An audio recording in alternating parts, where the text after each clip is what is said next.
মাছমৰীয়া কুৰবান আলীৰ পুত্ৰই নিযুক্তি লাভ কৰিলে CISFত। আল্লাহক হাজারবার ধন্যবাদ জ্ঞাপন কুরবান আলীর। আল্লাহ পাক আমাকে ছেলেরে চাকরি দান করছে, ওটা আল্লাহর উপরে আমি হাজারবার শুকরিয়া দেয়। আল্লাহ তাক্কাল, আল্লাহর সহযোগিতা আছে। কোনো কোচিং নোহোৱাকৈ SSC পৰীক্ষাত উত্তীৰ্ণ হ'ল লালসেন আলী। বৰপেটা জিলাৰ কেওটপাৰা গাঁৱৰ এটি দৰিদ্ৰ পৰিয়ালৰ পৰা উজলি উঠে যুৱকজন। প্ৰথমবাৰ SSC পৰীক্ষাত বিফল হ'লেও হতাশ নহৈ দ্বিতীয়বাৰত সফলতা লাভ কৰিবলৈ সক্ষম হয় মেধাৱী ছাত্ৰ লালসেন আলী। আল্লাহর প্রতি বিশ্বাস রেখে 89 সাল থেকে মাছের কাম করি। মাছের কাম করে আমি আল্লাহর প্রতি বিশ্বাস করে আমার ছেলে মেয়ে লেখাপড়া করাইছি। তারপরে বিশ্বাস থাকার উপরে আল্লাহ পাক আমাকে ছেলেরে চাকরি দান করছে, ওটা আল্লাহর উপরে আমি হাজারবার শুকরিয়া দেয়। আল্লাহ তাক্কাল, আল্লাহর সহযোগিতা আছে, কষ্টও করছে, আল্লাহর সহায় আছে।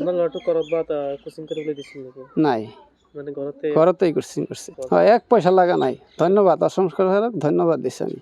কারণ শিক্ষিত হয়েছিল, লেখাপড়া করছিল, আপনার পরীক্ষা দিয়েছিল, পরীক্ষায় ভাল রেজাল্ট করছে, রেজাল্ট মতো কম সরকারের চাকরি দিছে। মাছ ব্যৱসায়ী কুৰবান আলীৰ পুত্ৰ লালসেন আলীৰ এই সাফল্যত গৌৰৱান্বিত পিতৃ মাতৃৰ লগতে সমগ্ৰ অঞ্চলবাসী।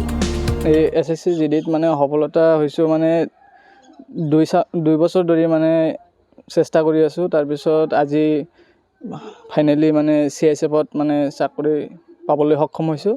মই এইটো ক'ব বিচাৰিছোঁ যে ভাৰত চৰকাৰে যিটো আমাক মানে যিটো প্ৰচেছত মানে চাকৰিটো দিছে, একেবাৰে নিখুঁত আৰু কোনো মানে পইচাৰ কাৰণে বা যেতিয়া আগৰ চৰকাৰে আছিল তেতিয়া মানে পইচা লৈছিল, কিন্তু আজিকালি মানে তেনেকুৱা মানে নাই। আজিকালি যিসকলৰ মানে মেধা আছে সেইসকলে মানে চাকৰি পাবই, সেইটো নিশ্চিত। আৰু মেধাৰ ভিত্তিত আৰু কষ্টৰ ভিত্তিতে পাব। যিসকলে বহুত কষ্ট কৰিব সেইসকলে মানে চাকৰি ল'ব পাৰিব, আৰু যিসকলে মানে কষ্ট কৰা নাই সেইসকলে কেতিয়াও সফলতা হ'ব নোৱাৰে। মই বাৰু কোচিং কৰা নাই, কিন্তু অনলাইন পঢ়িছিলোঁ। অনলাইনত পঢ়ি কিনে তাৰপিছত মই ঘৰতে মানে প্ৰেক্টিছ চলাইছোঁ। তাৰপিছতে মই বহুত দুখীয়া ঘৰৰ ফেমিলি হয়। মোৰ দেউতাক মানে বহুত হেল্প কৰিছে মোক, মানে সেইকাৰণে দেউতা আমাৰ মানে সহায় আছিল।